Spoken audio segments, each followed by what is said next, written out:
It's Denise Dykstra, and I write a column called Everyday Joys on the Downtown Broadcast site. And I wrote this post called I Will Still Fiercely Defend Those Boys Who Will Be Boys. And I wanted to share it all with you. I know it's hard sometimes to listen to people read, and I am totally going to stumble over this, but I really wanted to share it all with you. So here's one of the first pictures, and I will begin. I pulled the Suburban into the park and giggled a little as the boys shot out of it. It was on a whim that we were all out together, and they had asked if they could stop at the park. When they were younger, we had spent many an afternoon or evening here watching them play, catching them as they jumped from the oh-so-tall walkway to the slide. We were driving by, and they had begged me to stop. The boys, my 4 and 2 extra I had in tow, joked and shoved each other as they ran for the merry-go-round and began to spin it at dizzying speeds. I laughed as I took another bite of the ice cream I had, and as I watched them, I thought I would have been puking my guts out already on that merry-go-round. But then I noticed something else. Moms were calling their kids closer to them. They cast wary glances at my big boys, and they gathered up their young children, shielding them from the boisterous boys on the merry-go-round. I was shocked, and my heart broke. I wanted to assure all those moms that my boys were just having fun and would just be here a bit on this merry-go-round. There was no cursing, no lewdness, just some boys reliving a favorite childhood moment they all shared together. The bigger my boys got, the more I noticed this. A group of boys seems to be instantly not trusted. And while I know my boys are not perfect, and sometimes they do stupid things, like every single one of us, they are still boys growing up into men. Recently, I took one of my sons fishing.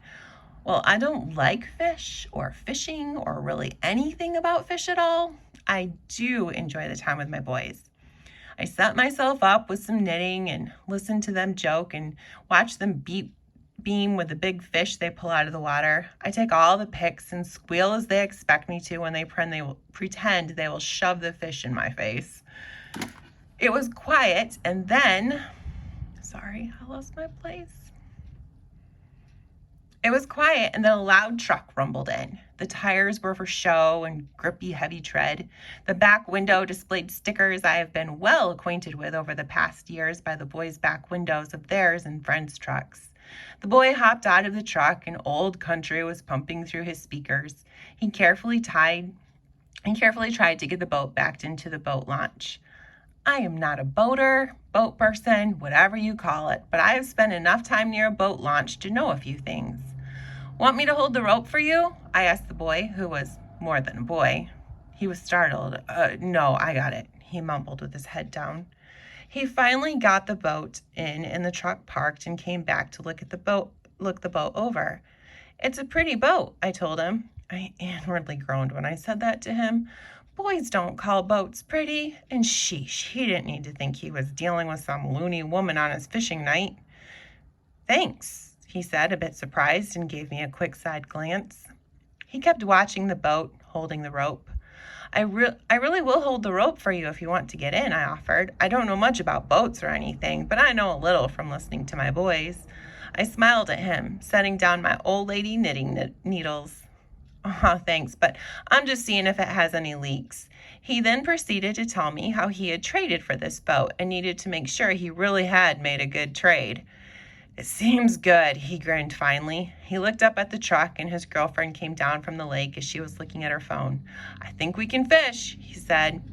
They got themselves situated in the boat, never needing my help, and gave me a wave as he drove away in the boat. His eyes were twinkling bright. He was a boy who drove his truck to the lake to launch his boat with his girl with him. He was having a pretty good night.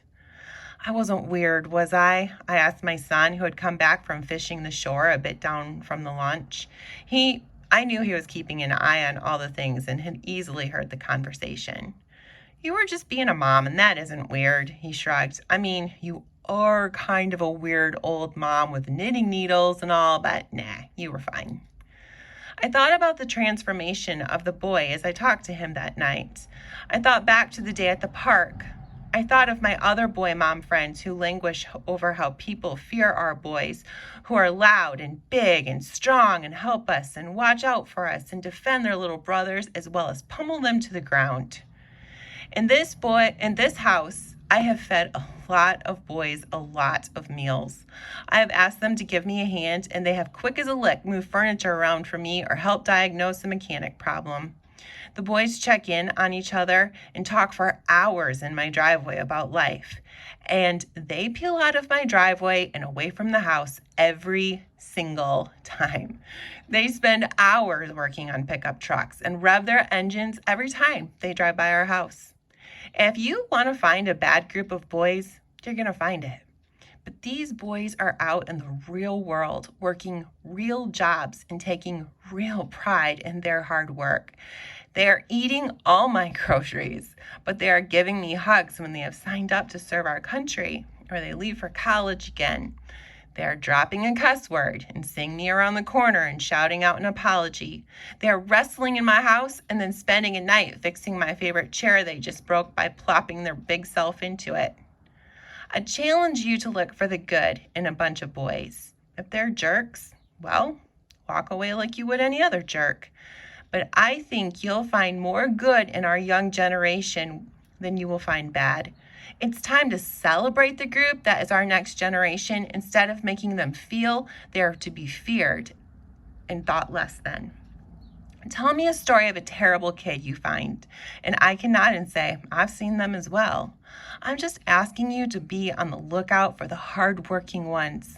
You'll find them everywhere once you start looking for them. Now tell me about your great kid, grandkid, neighbor. They're out there and need to be acknowledged and celebrated. Author's note.